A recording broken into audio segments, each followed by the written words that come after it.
ओम शांति। आज मीठे बाबा की जो मुरली है, बाबा जो दिलाराम है, वो अपने मीठे से खिलते परमात्मा प्यारे, परमात्मा दुलारे बच्चों को देख रहा है। कई बार तो बाबा टाइटल भी इतने ऊंचे ऊंचे देता है कि हम कौन से बच्चे हैं जो परमात्मा के प्यार को अनुभव करने के बच्चे हैं, उसके दुलार को अनुभव करने के बच्चे हैं, राज दुलारे हैं। लौकिक में भी कई बार माता पिता अपने बच्चों को बहुत प्यार से बुलाते, और अभी तो प्यार का सागर डायरेक्ट निस्वार्थ प्यार देने आया है। तो दिलाराम बाप अपने राज दुलारे परमात्मा प्यारे बच्चों को देख रहे हैं, और बाबा ने कहा देखो दुनिया अभी तक भी भगवान को याद कर रही है, बुला रही है, आ जाओ कहकर बुला रही है, और आप परमात्मा प्यार को अनुभव कर रहे हो। और हम सबको अनुभव है, क्योंकि हम सभी सिर्फ ज्ञान से तो नहीं टिके हुए हैं। जो चीज़ हमारी फाउंडेशन में है वो है भगवान का प्यार, उसका स्नेह। तो वो बुला रहे हैं और हम अनुभवी हैं। और बाबा ने कहा ये परमात्मा प्यार आपका अधिकार है, भाग्य भी है, अधिकार भी है, श्रेष्ठ भाग्य भी है। लेकिन क्योंकि हम उसके बच्चे हैं तो उसके वर्षे के अधिकारी भी हैं। बच्चा माना ही वर्षे के अधिकारी, और भगवान का वर्षा क्या है? उसका ज्ञान, उसका प्यार, उसकी शक्तियाँ, तो सब के अधिकारी है। और बाबा ने कहा आप सब कौन हैं? राजा बच्चे हैं, राज दुलारे हैं, प्रजा बनने वाले नहीं हैं। हम जो योग सीख रहे हैं वो राजयोग है, प्रजा योग नहीं है, राजयोग है। क्योंकि हम विश्व राज्य अधिकारी बनने वाले हैं, लेकिन डबल राजा। सब कुछ पहले संगम योग पर करना होगा। यहाँ पढ़ाई, यहाँ कमाई, फिर वहाँ पर राजाई है। तो यहाँ पर कौन सी पढ़ाई और कमाई है? पहले स्वराज्य, फिर विश्व राज्य अधिकारी। पहले स्वराज्य अधिकारी, फिर स्वराज्य अधिकारी में भी सदा, जो शब्द बाबा बार बार अंडरलाइन करने के लिए कहता है, सदा सदा। अब पहले तो स्वराज्य अधिकारी क्या है? कई बार बाबा ने इसको स्पष्ट किया है, स्व के ऊपर राज्य। आत्मा स्व के ऊपर राज्य करे, और स्व में फिर आ जाता है पहला स्थूल कर्मेंद्री। चाहे वो आँखें हैं, कान हैं, मुख है, हाथ पाँव हैं, हमारे ऑर्डर से चले। जो कछुए का भी मिसाल है, जो शक्ति है विस्तार को संकीर्ण करने की शक्ति, आत्मा मालिक है, कर्मेंद्रियों से कार्य कराए, और फिर जब कार्य पूरा हो जाए तो कर्मेंद्रियों को समेट ले। कर्मेंद्रियाँ अपनी मर्जी से कार्य नहीं करे, लेकिन स्वराज्य अधिकारी की सीट पर बैठकर कर्मेंद्रियों को ऑर्डर करे, और जो ऑर्डर करे वो वैसा ही कार्य करे। होता भी वैसे ही है। जैसे ये हाथ है, इसको थोड़ी ना पता है किसी किसी को नमस्ते करना है, इससे किसी को मारना है, हाथ को तो नहीं पता, वो तो एक इंस्ट्रूमेंट की तरह है। लेकिन इसको ऑर्डर देने वाली कौन है? आत्मा। तो आत्मा जब सीट पर बैठी होगी, प्रकृति पर विराजमान है, उसको स्मृति है कि मैं मस्तक सिंहासन पर बैठी हूँ, मालिक हूँ, राजा हूँ, और ये मेरी जो कर्मेंद्रियाँ हैं ये मेरे ऑर्डर से चलेंगी। तो आत्मा करावनहार होकर इन कर्मेंद्रियों से कार्य कराती है। और दूसरा सूक्ष्म कर्मेंद्रियाँ, मन, बुद्धि, संस्कार। तो मन, बुद्धि, संस्कार भी आत्मा मालिक अपने ऑर्डर से चलाए। बाबा ने कहा ऐसा तो नहीं है कभी कभी आप मन को चलाते हो और कभी फिर मन आपको चलाता है। कहते तो है ना, मेरा मन आज बहुत परेशान है, मन बहुत दुखी है, मन बहुत अशांत है। तो कौन किसको चला रहा है? गीता में भी लिखा है ना, मन ही हमारा मित्र है, मन ही हमारा दुश्मन है। कौन किसको चलाता है? आत्मा मालिक बन कर के मन को चलाए, बुद्धि को चलाए, जो चाहे वैसे संस्कारों के अनुसार अपने कर्म करे, मालिक बन करके। पर इसमें बहुत प्रैक्टिस है। यही तो संगम युग की सारी प्रैक्टिस है कि स्वराज्य की सीट पर सेट होकर कर्मेंद्रियों को ऑर्डर से हम चलाएं। इसको ही तो आत्माभिमानी स्थिति कहेंगे। तो बाबा ने कहा जो स्वराज्य अधिकारी बनेगा, सदा बनेगा, और बनेगा भी कैसे? संगम युग पर परमात्म पढ़ाई, परमात्म पालना, परमात्म श्रीमत। ये जो हमें मिला है ना, पालना भी मिली, पढ़ाई भी मिली, श्रीमत भी मिली, इसके अधिकारी हम बने। इसके आधार पर हम स्वराज्य अधिकारी बनते हैं। शायद नहीं तो हम भी नहीं बन पाते, कैसे बनेंगे? तीनों चीज़ें मिली। बाप बनकर बाबा ने पालना दी, टीचर बनकर पढ़ाई पढ़ाई, सतगुरु बनकर के हर कदम पर श्रीमत दी। इसके आधार पर जो हम प्रैक्टिस करते हैं और फिर धीरे धीरे स्वराज्य अधिकारी बनते हैं। और जितना स्वराज्य अधिकारी बनेंगे उतना विश्व राज्य अधिकारी बनेंगे। बाबा ने कहा यहाँ अपना वर्तमान देख लो, आपके वर्तमान से आपको आपका भविष्य स्पष्ट हो जाएगा। जैसे बच्चे को कहते हैं ना स्कूल के दिनों में, अभी पढ़ लो, अभी पढ़ लो, ये समय बीत गया फिर बहुत मुश्किल होगा, अभी की पढ़ाई से ही कल कमाई कर पाएंगे।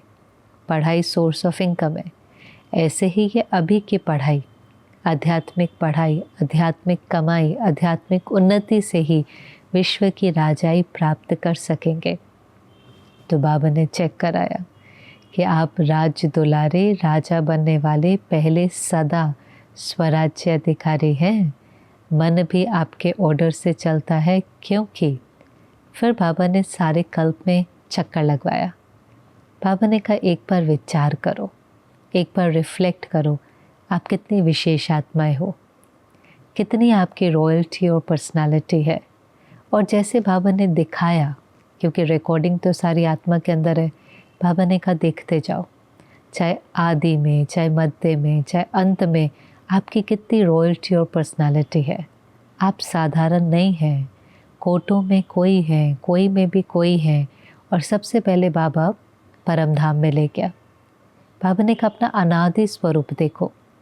परम धाम में भी जब आत्माएं परमात्मा के साथ रहती है, जो हमारा उल्टा झाड़ का चित्र है ना, शिव बाबा ऊपर है, फिर नीचे आत्माएं सब अपने अपने सेक्शन में हैं, वहाँ भी बाबा ने कहा आप आत्माओं की चमक बाकी सबसे ज़्यादा है। अब इसको देखते जाएं। यही है ना, स्वराज्य अधिकारी बनने के लिए बाबा ने स्वदर्शन चक्र फिराया। स्व का दर्शन करो बच्चे, आप कितने ऊंचे हो, आप कितने महान हो। अब देखो अपने आप को परम धाम में। वहाँ भी बाबा ने दो बातें कही। एक, आपकी चमक बाकी सबसे बहुत ज़्यादा है। जैसे आकाश में कहीं सितारों की चमक बहुत ज़्यादा होती है, ऐसे आपकी अन्य आत्माओं से चमक ज़्यादा है। और दूसरा, बाबा ने कहा आप शिव बाबा के बहुत समीप हैं। परम धाम में भी, उस शांति धाम में भी शिव बाबा के आप बहुत समीप वाली आत्माएं हैं। तो कितनी आपके वहाँ पर भी पर्सनालिटी और रॉयल्टी है। फिर जब परम धाम से नीचे आते हैं, सत्यों की दुनिया में देवी देवता बनते हैं, तो उन्हों के जैसे पर्सनालिटी तो किसी की है ही नहीं। चाहे कोई महात्मा हो, कोई धर्म आत्मा हो, कोई नेता अभिनेता हो, ऐसी पर्सनालिटी संपूर्ण निर्विकारी, मर्यादा पुरुषोत्तम, अहिंसा परमो धर्म, ऐसी पर्सनालिटी, ऐसी रॉयल्टी, ऐसी सतो प्रधानता और प्योरिटी तो किसी की है ही नहीं। बाबा कहते सारे कल्प में किसी की नहीं है। उस समय पर तो प्रकृति भी सतो प्रधान है, पंछी, वृक्ष, सब कुछ की पर्सनालिटी अलग है। आज हम कहते हैं ना किसी चीज़ में ताकत नहीं रही है, ना फल में है, ना फूल में है, ना प्रकृति में है। और उस समय हर चीज़ के अंदर ताकत है, क्योंकि हर चीज़ सतो प्रधान है। हर चीज़, भले हम उस चीज़ के प्रभाव में नहीं होंगे, हम किसी भी चीज़ को देख करके नहीं कहेंगे ये कितना सुंदर है, क्योंकि हर चीज़ सतो प्रधान है। ये तो जब तमो प्रधानता बढ़ती है तो फिर कोई चीज़ हमें सतो प्रधान दिखाई देती है, तो हम कहते हैं कितना सुंदर फूल है, ये कितना सुंदर फल है, पर वहाँ तो हर चीज़ परफेक्ट है। इसलिए बाबा कई बार कहता था कि चित्रकार भी एक्यूरेट नहीं बना पाएंगे जब तक किसी ने ट्रांस में देखा नहीं हो, साक्षात्कार ना किया हो। वो इतने सुंदर हैं, वो इतने रॉयल हैं, उनकी पर्सनालिटी इतनी दिव्य है कि शायद उसको चित्र पर उतारना भी मुश्किल है। फिर बाबा ने कहा मध्य में आ जाओ, देखो आप ही की तो पूजा होती है ना। पूछा भी बाबा ने सभी से, जो डबल विदेशी भी बैठे हैं, क्योंकि जितने मंदिर भारत में हैं उतने शायद विदेश में देवी देवताओं के मंदिर नहीं हैं। तो भारत में तो गली गली में आपको देवी देवताओं के मंदिर मिलेंगे, पर वो आत्माएं भी जो कन्वर्ट हो गई हैं, भले आज अन्य अन्य धर्म में हैं, भिन्न भिन्न देशों में हैं, पर बाबा ने कहा आपके भी तो मंदिर है ना, आपकी भी तो पूजा होगी ना। और उसमें भी आप देखें लक्ष्मी नारायण की सुंदरता, और उसके बाद जो देवी देवताएं बनने लगे थे तो सिंबॉलिक, चाहे वो गणपति है, चाहे वो हनुमान है, कोई सूंड वाला है, कोई ऐसा है। और फिर तो बाबा ने कहा चंडिका का मंदिर भी बनाया हुआ है तो ये सब हमारे ही यादगार, और तो कुछ नहीं है।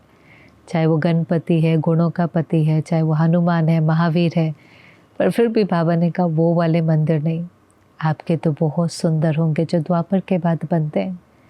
और वैसे तो आप कई बार देखें तो बाबा ही ये स्मृति दिलाता है कि सच में 5-6 फुट की मूर्ति होती है, लेकिन कितना सुंदर भव्य मंदिर बनाते हैं, कितनी मेहनत से बनाते हैं। आज भी अगर आप पुराने मंदिर देखने के लिए जाओ, भारत में भी कितनी उसके अंदर बारीकी से काम किया होगा, कितने प्यार और श्रद्धा से वो बनाए होंगे। चाहे वो दिलवाड़ा मंदिर है, सोमनाथ का मंदिर है, कितने भव्य बड़े बड़े मंदिर, और उसके अंदर 5-6 फुट की मूर्ति होती है।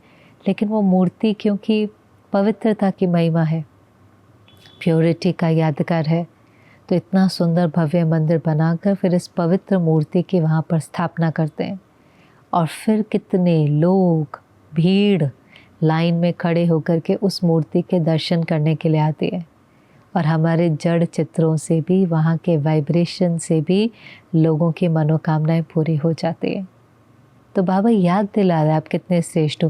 बाकी सबके तो बाबा ने कहा बनाते भी हैं, समझो किसी नेता का, किसी अभिनेता का स्टैचू बना देते हैं, भव्य मंदिर तो नहीं बनाते। और कभी कभी तो जहाँ 4 रास्ते मिलते हैं वहाँ भी आपने देखो ना 20-25 फुट का लंबा लंबा बना देंगे। और कभी कभी तो इतनी भावना से नहीं भी बना होता। कुछ समय पहले भी हमने सुना था बॉम्बे में कोई बड़ा शिवाजी का स्टैचू बना था, बहुत बड़ा, फुट का, 2.5-3 करोड़ का बना, लेकिन 8-9 महीने भी नहीं हुए होंगे और वो जो स्टैचू था वो गिर गया। और उसके बाद यही पता चला कि वो जो कंस्ट्रक्शन मटेरियल यूज़ किया था, जो नट्स और बोल्ट्स यूज़ किए थे, उन सब की क्वालिटी इतनी ख़राब थी कि कुछ ही महीनों के अंदर वो सारे रस्ट हो गए, जंग लग गई और तेज़ बारिश के कारण वो गिर गए। और फिर उसके बाद लोग तो बहुत नाराज़ भी हो जाते हैं, हाहाकार भी होता है, लेकिन फिर भी ये सब चीज़ें देखने में आती हैं। तो बाबा ने कहा कहीं भी बना देते हैं, धूप में भी रख देते हैं, महिमा तो करते हैं और महिमा तो है भी उनकी। आज कोई फ्रीडम फाइटर है, कोई महान आत्मा है, कोई धर्म पिता है, उनकी महिमा तो है, लेकिन जिस प्रकार से देव आत्माओं की महिमा है, जिस भावना से उनके मंदिर बनाते हैं, क्योंकि कई मंदिर तो आप देखो जैसे दिलवाड़ा मंदिर भी है, कितने कितने पुराने हैं वो, कोई 17 सेंचुरी में बना है, कोई 19 सेंचुरी में बना है। अब ये उस समय बने हैं जिस समय पर कोई ऐसा ट्रांसपोर्टेशन नहीं था जैसा आज है। पहले तो बहुत ऊंचाई पर मंदिर बनाते हैं, फिर कोई मार्बल का होगा, उसमें इतनी कारीगरी होगी, तो कैसे वो ऊँट के ऊपर उस सबको लेकर के गए होंगे, क्योंकि कोई ऐसी सड़कें नहीं, कोई ऐसा ट्रांसपोर्ट नहीं।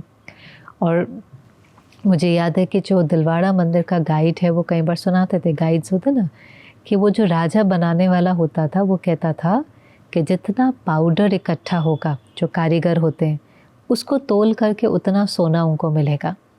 तो वो उनको जैसे टेम्पटेशन देते थे कि अगर आपको ज़्यादा वो पाउडर इकट्ठा करना है तो ज़्यादा बारीक काम करना होगा, जितना बारीक काम करेंगे, जितनी कारीगरी करेंगे, उतना वो इकट्ठा होगा, जो उसका बुरादा है, पाउडर है, और उसको तोल करके उसको उतना सोना मिलता था।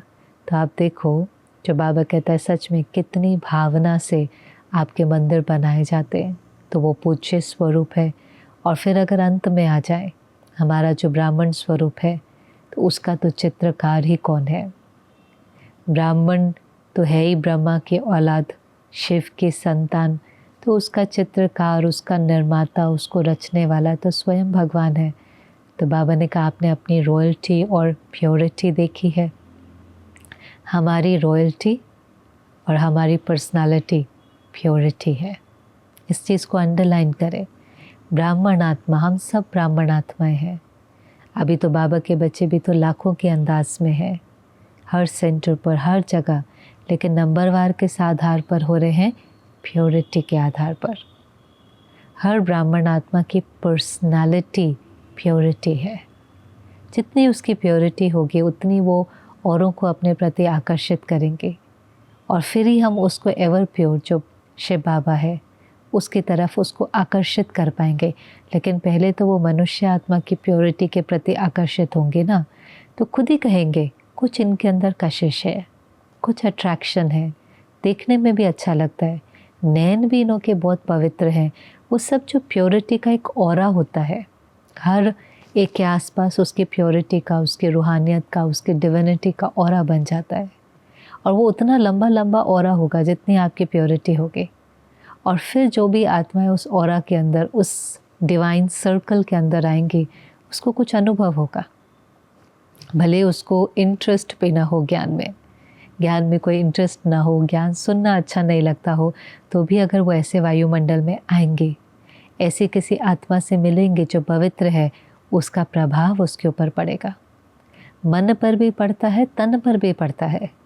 कई लोग जब आते हैं ना मधुबन आदि 2-3 दिन के लिए, चाहे कोई इंटरेस्ट से आए, कोई घूमने आए, कोई किसी को साथ में भी ज़बरदस्ती ले आता है, पर सब महसूस करते हैं कि उतने दिनों में उनका शरीर भी ठीक होने लगता है।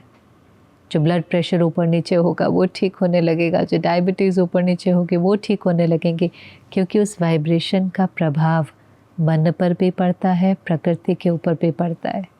तो हमारी प्योरिटी भी लोगों को हील करती है, हीलिंग पावर है प्योरिटी के अंदर। और वो प्योरिटी मर्यादा भी है, फाउंडेशन भी है, रॉयल्टी भी है, पर्सनालिटी भी है, सब कुछ है। और इसलिए फिर बाबा ने प्योरिटी के ऊपर कहा कि सिर्फ ब्रह्मचर्य की पालना तो नहीं है, मनसा वाचा कर्म, दृष्टि, वृत्ति, कृति, सब में प्योरिटी है। फिर थोड़ा थोड़ा बाबा ने और उसको स्पष्ट किया, जो हमें पता भी है कि मनसा की प्योरिटी क्या है।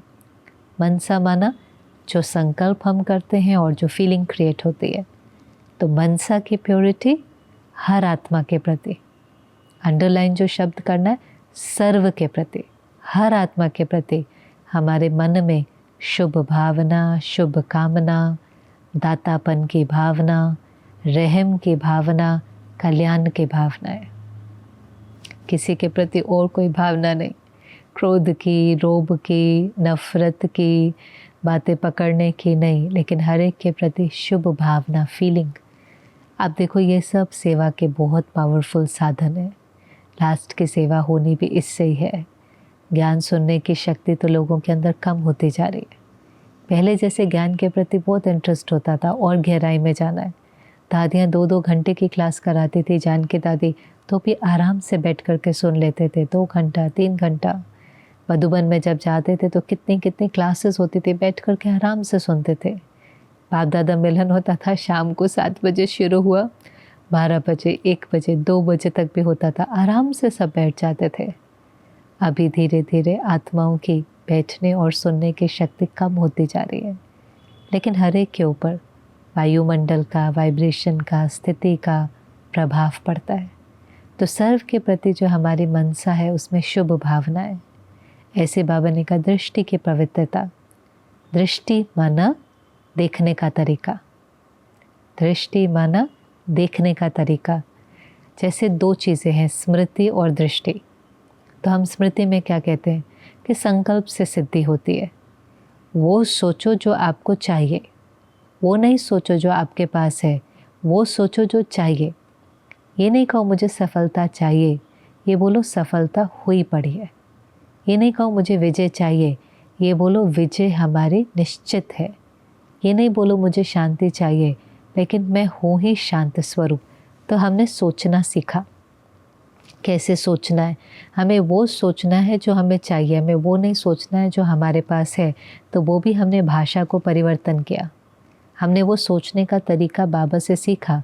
जैसे बाबा कहेंगे नहीं बच्चे सब ठीक है, सब अच्छा है, सब अच्छे हैं, राइट सोचो, थिंक राइट। ऐसे ही दृष्टि, वो नहीं देखना है जो वो है, लेकिन वो देखना है जो आपको उन्हें बनाना है। तो बाबा ने कहा या तो उस आत्मा को देखो या फरिश्ते को देखो। अब आत्मा भी जब हम देखते हैं तो उसके आज के संस्कार नहीं, लेकिन ओरिजिनल संस्कार। आज तो हर एक के ऊपर कोई ना कोई दाग लगा हुआ है। किसी को क्रोध आता है, कोई कंट्रोल करता है, कोई थोड़ा सा लोभवश हो जाता है, अलग अलग संस्कार है। कोई इरिटेट होता है, कोई कंपेयर करता है, कोई परचिंतन करता है। लेकिन आज के संस्कार नहीं देखने। संस्कार कौन से देखने हैं? आत्मा देखनी है और ओरिजिनल संस्कार देखने हैं। और नहीं तो बाबा ने क्या देखा? भले फरिश्ता नहीं बने, आप फरिश्ता देखो। अब ये सब प्रैक्टिस है, इसीलिए तो इतनी ऊंची मंजिल है, इतना ऊंचा एम ऑब्जेक्ट है। ऐसे ही बाबा ने कहा कृति। कृति माना क्या? जब हम औरों के संबंध संपर्क में आते हैं, सेवा में आते हैं, तो जो हमारे सेवा साथी हैं, जो हमारे संबंध संपर्क वाले हैं, लौकिक हैं, अलौकिक हैं, गृहस्थ में जो भी परिवार है, उसमें बाबा ने कहा सुख दो सुख लो। वो भी बहुत इम्पोर्टेंट है, क्योंकि फिर से कहा सुनना नहीं चाहते पर सब देखते तो है ना। धारणा युक्त जीवन का प्रभाव बहुत पड़ता है। नहीं तो कुछ दिन पहले भी बाबा ने मोर्डे में कहा था, नहीं तो पंडित हो जाते। पंडित माना सुना और सुनाया, लेकिन एक है धारण करके औरों को सुनाना। तो सुख देना है, सुख लेना है, ना दुख देना है, ना दुख लेना है। भले वो देवे, ये भी तो नई बात हमने सीखी ना। लोग तो क्या कहते हैं, कोई बहुत दुख देने वाला हो ना, उससे किनारा कर दो, छोड़ दो ना, उसके साथ क्यों रहना है, टॉक्सिक रिलेशनशिप में क्यों रहना है, किनारे कर दो, छोड़ दो। तो अभी दुनिया क्या कहते हैं, छोड़ो, उन लोगों से डिस्कनेक्ट करो, उनको अपनी लाइफ से काट दो, उनको ब्लॉक कर दो, उनको अनफॉलो कर दो। बाबा कहता है बच्चे, वो तो पहले ही परवश और कमज़ोर आत्माएं हैं। आप उन्हों को सुख दो, आप उनसे दुख लो नहीं, आप न्यारे हो जाओ उनके वाइब्रेशन से, बाबा के साथ कंबाइंड हो, न्यारा प्यारा। लेकिन पहले भगवान का प्यारा बनो। भगवान का प्यारा बनने से उनके वाइब्रेशन का प्रभाव आपके ऊपर नहीं पड़ेगा, आप न्यारे रह सकेंगे, डिटैच। और फिर उनको भी भगवान का प्यार दो। तो हमने कोई सेवा करी, किनारा कर लिया तो क्या सेवा करी? हमें तो न दुख देना है, न दुख लेना है। बाबा ने कितनी सुंदर लाइन कही, वो अपनी बुराई दिखाए, आप उसकी विशेषता देखो। उसके अंदर वो कमी है, कमज़ोरी है, दिखाई दे रही है, क्योंकि उसकी कर्मना में है। कोई चिल्ला रहा है, कोई ज़ोर से बात कर रहा है, कोई अब्यूज़ कर रहा है, दिख रहा है, मुझे दिख रहा है, फील हो रहा है, सब कुछ है। लेकिन तो भी बाबा ने कहा आप उसकी बुराई नहीं देखो, आप उसकी विशेषता देखो। अपने से पूछो मेरा फ़र्ज़ क्या है, मेरा कर्तव्य क्या है, मेरा पाठ क्या है। और हम ये कर सकते हैं अगर उस समय अटेंशन हो, तो ये इतना मुश्किल नहीं है। जैसे ड्रामा होता है तो हर एक्टर का क्या लक्ष्य होता है, मुझे अपना डायलॉग ठीक बोलना है। अगर वो सबके डायलॉग पर अटेंशन देने लगे तो अपना पार्ट भी ठीक से बजा नहीं पाएगा। तो ऐसे ही हर एक, चाहे कोई कमज़ोर आत्मा है, कोई परवश है, अपना पार्ट बजा रही है। मेरा पार्ट क्या है, मेरा फ़र्ज़, मेरा कर्तव्य, मेरा पर्पस, मेरा डायलॉग क्या है। और बहुत सुंदर बात बाबा ने कही, सुख देते देते, स्नेह देते देते वो आपका संस्कार बन जाएगा। आपका ही इसके अंदर फ़ायदा है। कमज़ोर आत्मा को और कमज़ोर नहीं किया जाता और लात मार के गिराया नहीं जाता, लेकिन उसको ऊपर उठाते उठाते, स्नेह देते देते आप स्नेही बन जाएंगे। जापान में एक बार एक एक्सपेरिमेंट उन्होंने किया। उन्होंने देखा उन्हों के जो लोग हैं काम करने वाले, किसी एक कंपनी के अंदर ये एक्सपेरिमेंट किया कि उनके जो एम्प्लॉयज़ हैं उनको गुस्सा बहुत आता है। अब गुस्सा बहुत आता है तो कई बार कस्टमर पर निकल जाता है। तो उन्होंने कंपनी के नीचे बेसमेंट में चारों तरफ पैडेड वॉल्स बनाई, वहाँ पर बेसबॉल के बैट्स रख दिए और कहा जब आपको गुस्सा आए, जब आपको फ्रस्ट्रेशन हो, जब आपको अंदर में बहुत, आप कस्टमर पर नहीं निकालना, आप नीचे जाना, बैट उठाना, वॉल को जितना मारना है मारना, अपनी नेगेटिव एनर्जी निकाल कर, फ्रस्ट्रेशन निकाल कर फिर ऊपर आना। ऐसा उन्होंने एक्सपेरिमेंट किया और उनको लगा ऐसे करने से जो उन्हों का गुस्सा है वो कम हो जाएगा, फ्रस्ट्रेशन ख़त्म हो जाएंगे। पर जब कुछ मास के बाद रिज़ल्ट देखा तो वो कम होने की जगह बढ़ गई थी, क्योंकि वो बार बार कर रहे थे और बार बार करने से वो संस्कार और पक्का हो गया और कड़ा हो गया। लेकिन बाबा ने हमें उल्टा करने के लिए कहा। बाबा ने कहा अगर आप सुख देते रहेंगे, आप स्नेह देते रहेंगे, आप गिनेंगे नहीं, ये आप अपना फ़र्ज़ समझकर करते जाएंगे तो आपका ये संस्कार पक्का हो जाएगा। आप सुख स्वरूप, प्रेम स्वरूप, स्नेह स्वरूप बन जाएंगे। तो इसको कहेंगे मनसा की, दृष्टि की, कृति की पवित्रता। तो ये पवित्रता कहाँ तक है? सिर्फ ब्रह्मचर्य की पालना नहीं, लेकिन हर चीज़ की प्योरिटी हमारे अंदर चाहिए। तो बाबा ने चेक कराया।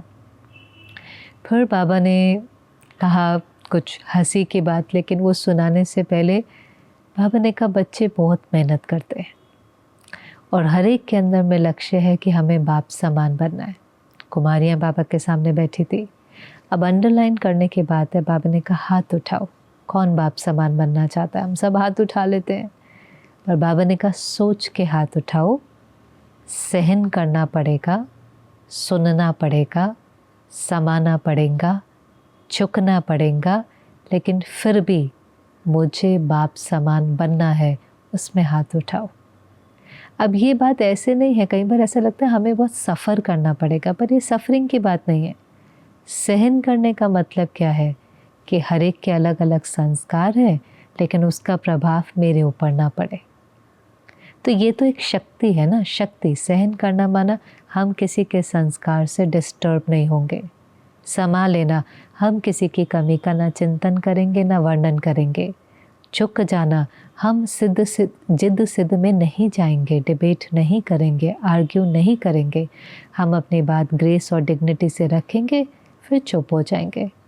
तो सहन करना, झुकना, समाना, ये सब तो शक्ति है ना। लेकिन ये शक्ति को धारण करेंगे, लक्ष्य रखेंगे, प्रैक्टिस करेंगे तो बाप समान बनेंगे। क्योंकि हर एक कहता है हमारा ब्रह्मा बाबा से प्यार है।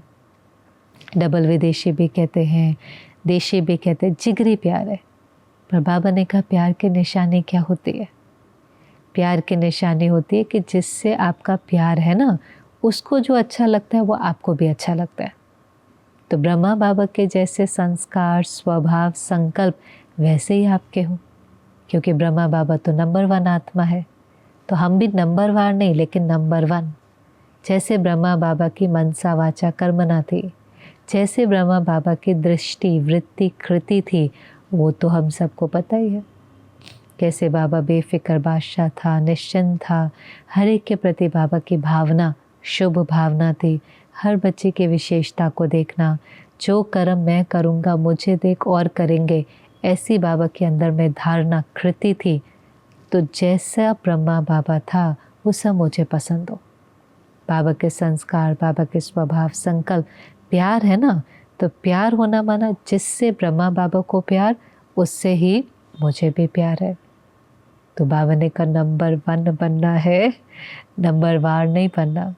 लौकिक दुनिया में भी किसी से प्यार होता है, देहधारी भी एक दूसरे के लिए जान भी कुर्बान कर देते हैं।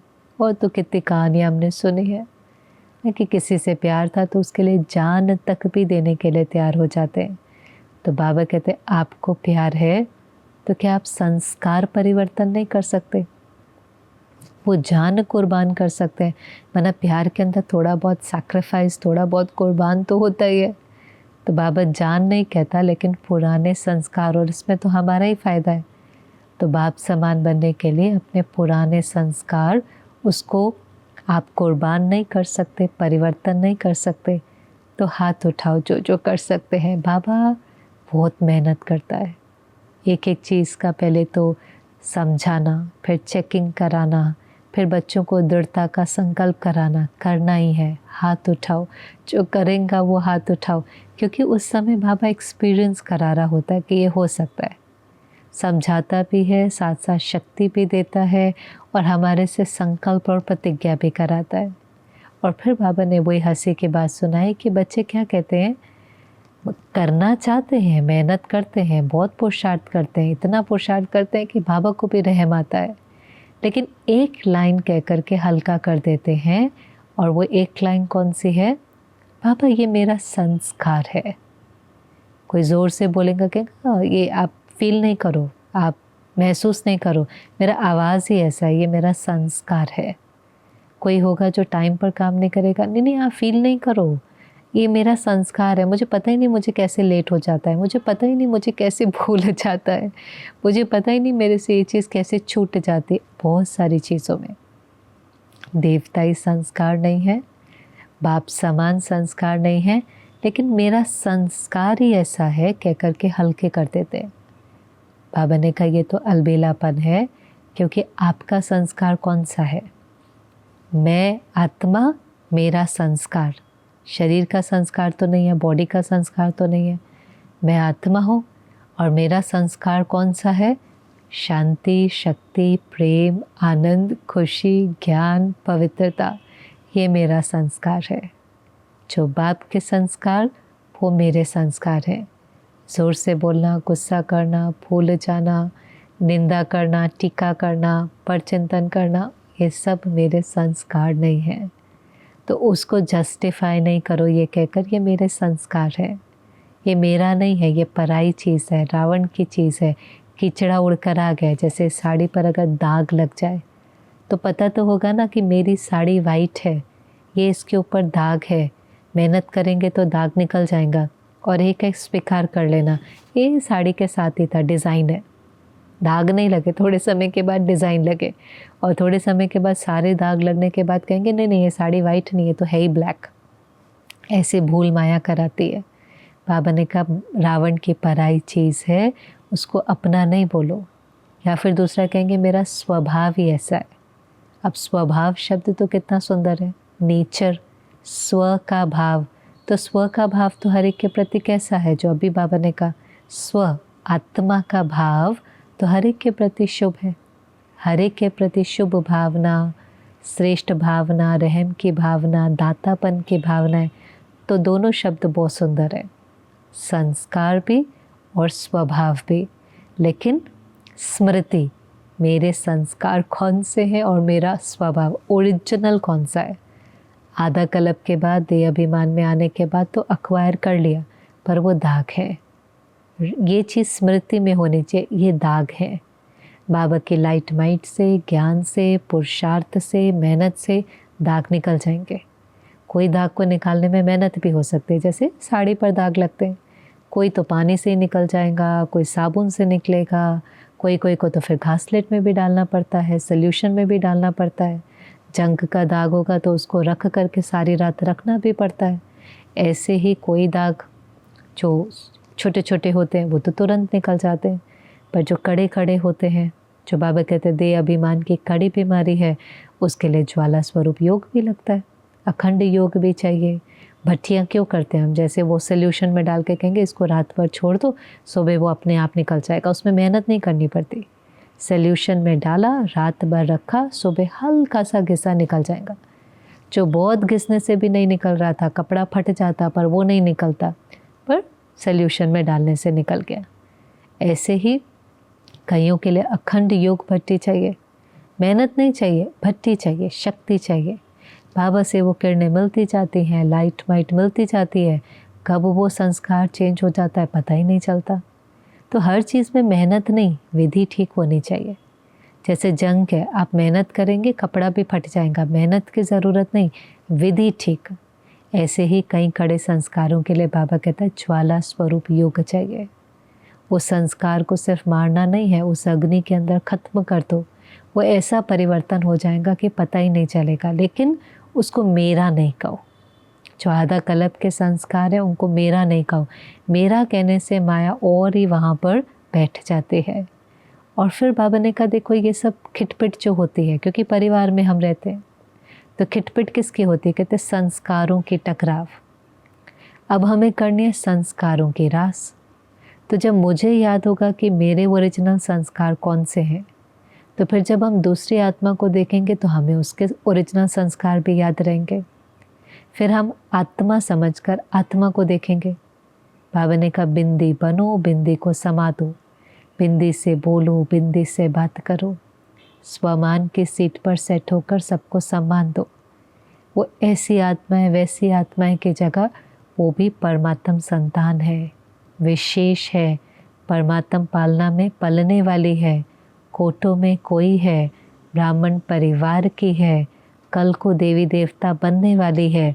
आपको अगर स्मृति होगी मैं कौन हूँ, तो स्मृति आएगी सामने वाला कौन है। जैसे अगर मुझे स्मृति है, जैसे देखो लोग ऑफिस में जाते हैं ना, उनको स्मृति होती है मैं बॉस हूँ, तो उसको कोई गार्ड दिखाई देता है, कोई मैनेजर दिखाई देता है, कोई चपरासी दिखाई देता है, ऐसा। लेकिन अगर उसको स्मृति हो कि मैं आत्मा हूँ और बॉस का रोल प्ले कर रहा हूँ, तो एकदम उसको स्मृति आती है, अरे ये भी तो आत्मा है, भगवान का बच्चा है, गार्ड का रोल प्ले कर रहा है। अरे ये भी तो आत्मा है, सेक्रेटरी का रोल प्ले कर रही है, रिसेप्शनिस्ट का रोल प्ले कर रहा है, कोई टीचर का रोल प्ले कर रहा है। लेकिन हर एक के प्रति सम्मान सम्मान सम्मान, रिगार्ड रिगार्ड। कब होगा? स्वमान की सीट पर सेट होंगे तो सबको सम्मान दे पाएंगे। अपने ओरिजिनल संस्कारों की स्मृति होगी तो दूसरे के ओरिजिनल संस्कार दिखाई देंगे। अक्वायर्ड लेबल, अक्वायर्ड संस्कार के पार आत्मा को देखें। 2 चीज़ें आत्मा ने अक्वायर की हैं। देखे आधा कल्प में बहुत सारे लेबल, बहुत सारे प्रोफेशन का, धर्म का, डिग्री का। पहले देखते ही हैं, गोरा है, काला है, अमीर है, गरीब है, CEO है, मैनेजर है, हाउसवाइफ है, हिंदू है, मुस्लिम है, मेल है, फीमेल है, लेबल लेबल लेबल। और उसके बाद उसके अक्वायर्ड संस्कार, ओरिजिनल नहीं, अक्वायर्ड। बहुत गुस्से वाला है, बहुत सेंसिटिव है, झूठ बहुत बोलता है, लेट बहुत आता है, रोब बहुत है, कंट्रोल बहुत है। तो जब हम किसी को देख रहे हैं, या तो अक्वायर्ड लेबल दिखता है या अक्वायर्ड संस्कार दिखता है। और बाबा कहता है बिंदी देखो, ओरिजिनल संस्कार देखो। वो सारे जो लेबल्स हैं, वो सारे जो देभान के पर्दा ही कह सकते हैं, उसके बियॉन्ड उस आत्मा को देखो। पैकेजिंग के पीछे, लेबल्स के पीछे, उस सब के पीछे उस बिंदी को देखो, बिंदी से बात करो। और उसके लिए बाबा ने कहा इस वर्ष सब एक स्वमान पक्का करो, मैं संतुष्ट मणि हूँ। चाहे भाई है या बहन है, भाई भी कोई संतुष्ट मणा तो नहीं होगा ना। मैं आत्मा संतुष्ट मणि हूँ। स्वमान की सीट पर सेट रहो, स्वमान पर एकाग्र रहो। जो स्वमान की सीट पर सेट होता है वो कभी अपसेट नहीं होता, लेकिन स्वमान की सीट से नीचे उतरे फिर अपसेट होना शुरू हो जाता है। बातें तो आएंगी, ऐसा नहीं है बाबा ने कहा आप स्वमान की सीट पर सेट होंगे तो बातें नहीं आएंगी। लेकिन बातों को ऐसे देखो जैसे कार्टून शो है। कार्टून शो में होता है ना, अभी शेर आया, कुत्ता आया, छिपकली आई, बिच्छू आया। ऐसे बाबा ने कहा एक बात आई, हाँ आई, फिर चली गई, फिर दूसरी आई, चली गई, फिर तीसरी आई, चली गई, लेकिन बातों का प्रभाव स्थिति पर नहीं पड़ा। जो करना था किया, जो सोचना था सोचा, जो जिम्मेवारी निभानी थी निभाई, पर कार्टून शो को एंजॉय किया। बात आई, चली गई, आई और चली गई। लेकिन मैं आत्मा अंदर से संतुष्ट, संतुष्ट, अंदर हलचल नहीं। संतुष्ट माना कोई चीज़ हिला नहीं सकती। पाना था सो पा लिया, पाना था सो पा लिया। बाकी तो हिसाब किताब चुक तो होगा ही। धन का, मन का, तन का, ओल्ड एज का, कई प्रकार के पेपर आएंगे, सबके सामने आते हैं, हर एक के सामने। चाहे वो दादियाँ थी, सेंटर पर रहने वाली बहनें हैं, ब्राह्मण परिवार में कोई नया है, पुराना है, ब्रह्मा बाबा था, हर एक का जो हिसाब किताब है उसके सामने आना ही है। लेकिन वो आए और चला जाए। बारिश का सीज़न है, बारिश आनी है तो मुझे भीगना ही है, थोड़ी ज़रूरी है। फिर मुझे बीमार होना ही है, फिर मुझे नहीं, बारिश का सीज़न है, मैंने पहले अपने को प्रोटेक्ट कर लिया। मेरे पास छतरी भी है, मेरे पास रेनकोट भी है, मैंने खाना भी ठीक किया। बारिश का मौसम है, जो मुझे उसकी तैयारी करनी। ऐसे दुख का समय है, हिसाब किताब चुकत होने का समय है, मृत्यु लोक है, लेकिन मैं बाबा के छत्र छाया में हूँ। मैं बाबा के साथ कंबाइंड हूँ। मैं शक्तियों से सजी सजाई हूँ। मैं गुण मूर्त हूँ। जो कुछ बाबा ने मुझे दिया, अब उसको यूज़ करके मुझे अपने को सुरक्षित रखना है। मुझे उसके प्रभाव में नहीं आना है। तो बहुत सारी बातें थी बोर्डे के अंदर, बहुत सारी। अगर शॉर्ट में भी रिवाइज़ करें तो सबसे पहले बाबा ने हमें राजा की नज़र से देखा, स्वराज्य अधिकारी भी, विश्व राज्य अधिकारी भी। जितना यहाँ स्वराज्य उतना लंबा समय विश्व राज्य अधिकारी।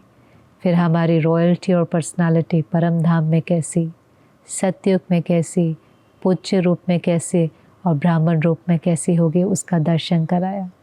फिर मनसा की प्योरिटी, दृष्टि की प्योरिटी, कृति की प्योरिटी क्या होगी। बाप समान बनना ही है, चाहे सहन करना पड़े, झुकना पड़े। जिससे प्यार है उसके आगे कुर्बान करना कोई बड़ी बात नहीं। संस्कारों को परिवर्तन करना ही है।